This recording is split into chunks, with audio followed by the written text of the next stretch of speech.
A major diplomatic appointment places southern Cameroun at the heart of the Vatican as Pope Leo XIV names Bamenda Archbishop Andrew Nkea to one of the Holy See's most influential offices. Now, what could this mean for the Church's role in a region long scarred by war, Amazonia? Now, we'll see that in the Middle East, Iran begins a long-week funeral ceremony for the slain supreme leader, Ali Khamenei, in what is believed to be a historic gathering. Well, all this and more we will explore today. Welcome to Flash News. I am Tabitha Akor. Let's begin.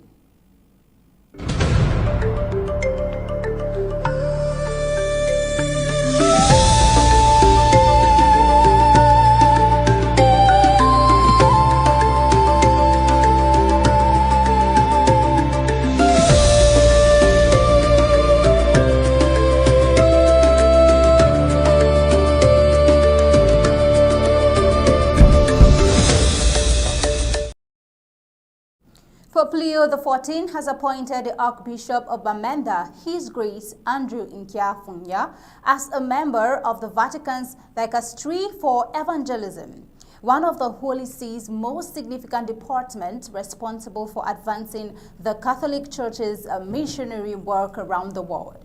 Now, the appointment places Archbishop Nkea among senior Catholic leaders entrusted with advising on the Church's global evangelization mission and supporting the Vatican's outreach efforts across continent. Archbishop Nkea, who has led the Archdiocese of Bamenda since 2019, has been a prominent voice for peace, reconciliation, and dialogue amid the ongoing war in Amazonia. Now, throughout the crisis, he has repeatedly called for an end to the war and urged all parties to pursue peaceful solutions. The Vatican's Dicastery for Evangelism is one of the Roman Curia's highest-ranking department and plays a central role in coordinating the Church's missionary activity worldwide. Now, the appointment has been welcomed by many Catholics in southern Cameroun who view it as a recognition of Archbishop Nkea's pastoral leadership and his contribution to the Church both nationally and internationally.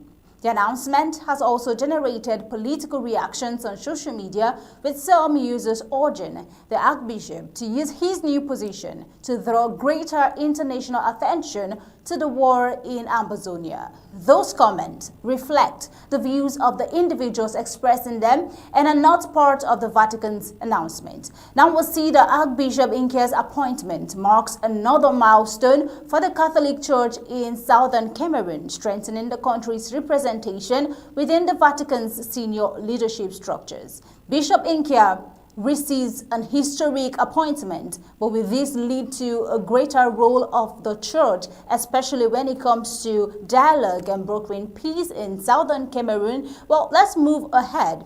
A growing network of survivors and digital activists is bringing renewed international attention to alleged human rights abuses, using online platforms to document testimonies and press for accountability in the war in Amazonia. Among the voices at the forefront is Jessica Angui, who says she was arrested at a police station in Bamenda on December 20th, 2025. According to her accounts, she was subjected to physical and sexual abuse while in detention before later fleeing the country.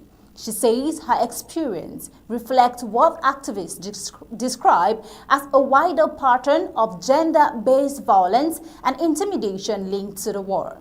Now living in an undisclosed location, Angui says survivors often face not only violence but also attempts to silence them after their release. Her testimony joins those of other women and girls who say they fled southern Cameroun carrying the physical and psychological scars of the war. Documenting many of these accounts is also a 26-year-old digital activist, Letitia Bangu, who has built an online archive of survivor testimonies from the war. Her advocacy focuses on documenting allegations of sexual violence, extrajudicial killings, and arbitrary detention, with the aim of preserving evidence and amplifying victims' voices. Bangu says recording individual experiences is essential to advancing justice and ensuring that alleged abuses are not forgotten. She has also criticized what she describes as political and diplomatic structures that have insulated the Cameroonian government from greater international scrutiny. Her campaign seeks to present survivor testimonies to international human rights bodies and raise global awareness of the war in Amazonia. Now, human rights advocates say digital platforms have become increasingly important for documenting alleged violations in areas where access for independent journalists and investigators remains limited. Meanwhile, campaigners argue that violence against women should be recognized as a central feature of the war rather than an overlooked consequences of the violence. As more survivors share their experiences, activists say the expanding archive of testimonies is strengthening calls for justice, accountability, and greater international engagement with the war. Now, a new development is unfolding in Iran. Iran is preparing for a week of nationwide funeral ceremonies for its late supreme leader, Ayatollah Ali Khamenei, in what authorities hope will be a powerful demonstration of support for the Islamic Republic following his death in U.S. and Israeli airstrikes. Now, the funeral rites are expected to begin in Tehran over the weekend before moving to the religious sites of Qom and Mashhad.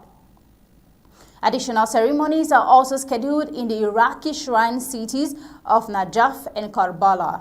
Iranian authorities have launched extensive logistical arrangements to accommodate large crowds. Hotels are offering discounted rates, while schools, mosques, sports halls, buses, and rail services have been mobilized to support mourners traveling from across the country.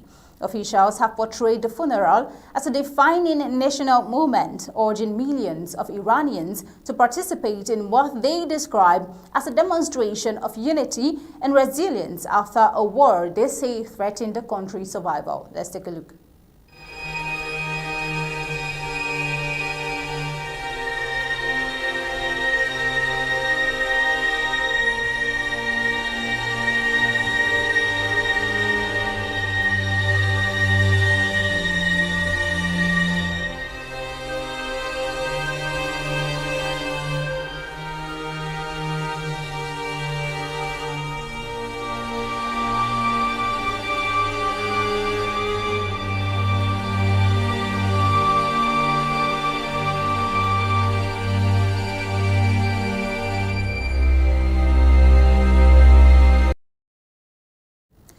Khamenei was killed during the opening phase of the recent war involving the United States and Israel. His death has led to the succession of his son, Mujtaba Khamenei, as Iran's new supreme leader, marking the forced leadership transition since the founding generation of the Islamic Republic. Now, despite the government's preparations, analysts say the funeral comes against a backdrop of growing public frustration over years of economic hardship, international sanctions, and political repression. Many Iranians have struggled with soaring inflation and declining living standards, while anti-government protests in recent years exposed widening divisions between the authorities and sections of the population. Some residents of Tehran have reportedly chosen to leave the capital rather than participate in the funeral activities, as security has been significantly tightened across the city. Authorities have deployed additional security personnel and introduced temporary airspace restrictions over Tehran and other major cities amid concerns about possible renewed attacks. The funeral is expected to draw senior Iranian officials and foreign delegations, including representatives from Russia and China, who are expected to pay their respects during official ceremonies. Khamenei's remains will first be taken to a mosque in Tehran before beginning a nationwide funeral procession. The bodies of several family members killed in the same airstrike, including his daughter, son-in-law, granddaughter, and the wife of the new supreme leader, will also be honored during the ceremonies. Now, following the main procession in Tehran, the funeral convoy will travel to Qom before continuing to Iraq's holy cities of Najaf and Karbala. Khamenei is scheduled to be buried in Mashhad near the shrine of Imam Reza after the final procession. Now, for Iran's religious establishment and supporters of the Islamic Republic, the funeral carries deep symbolic significance. The state has linked Khamenei's death to the Shiite tradition of martyrdom, with black mourning banners displayed across cities and ceremonies invoking historical figures revered in Shiite Islam. The week-long event is expected to be among the largest state ceremonies in Iran's recent history, serving both as a national farewell to the country's longest-serving supreme leader and as a test of public support for the Islamic Republic during one of its most consequential political era. Now, let's see what's happening in Nigeria. Nigeria stepping up military cooperation with Benin and Niger as it seeks to prevent jihadist groups operating across the Sahel from expanding into the country's northwest. Chief of Defense Staff General Christopher Musa announced on Thursday that plans are underway to establish a new joint military sector covering the shared border between Nigeria, Benin, and Niger. The initiative is intended to improve border security and strengthen coordinated operations against armed extremist groups. Musa described the project as being under development but did not provide a timeline for its implementation. He also disclosed plans to visit Burkina Faso, Mali, and Niger in the coming month to deepen military collaboration despite political tensions between those countries and the economic community of West African states. Burkina Faso, Mali, and Niger are currently governed by military administrations that have withdrawn from the regional bloc and formed the Alliance of Sahel States. According to Musa, security cooperation with Niger has continued despite political differences, stressing that both countries recognize the need to prevent security gaps along their shared border. Let's take a listen. They have the multinational joint task force that has to do with Nigeria, Niger, Chad, and Cameroon. Niger pulled out temporarily, but bilaterally, we are working with Niger. We're working with Benin Republic. We're doing a lot of recent the coup in Benin. We had to step in order to assist them in ensuring that there was no coup, and that's assisted in ensuring that democracy continues to strive. So we're doing well. We have good relationship even with Niger that people thought because they pulled out from ECOWAS. We know the importance and the relevance of working together. We share a border of about 1,500 kilometers with Niger. Christopher Musa writes there in an interview with TRT. Now, Nigeria has become increasingly concerned about the spread of jihadist violence from the Sahel, where groups linked to Al-Qaeda and Islamic State have expanded their operations. Security officials say militants are attempting to infiltrate northwestern Nigeria through border areas with Burkina Faso and Benin Republic. The country has battled an Islamist insurgency since 2009, largely centered in the northeast. However, security analysts say the threat has evolved, with armed groups increasingly operating beyond their traditional strongholds. Recent attacks, including the abduction of students at a school in southwestern Nigeria, have heightened concerns that extremist networks are expanding their reach.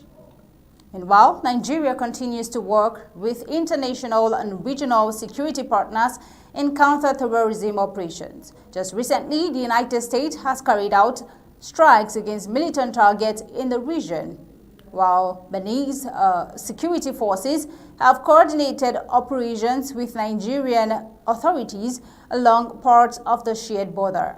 The renewed push for regional military cooperation comes as Abuja seeks to contain rising insecurity ahead of the country's presidential election in January.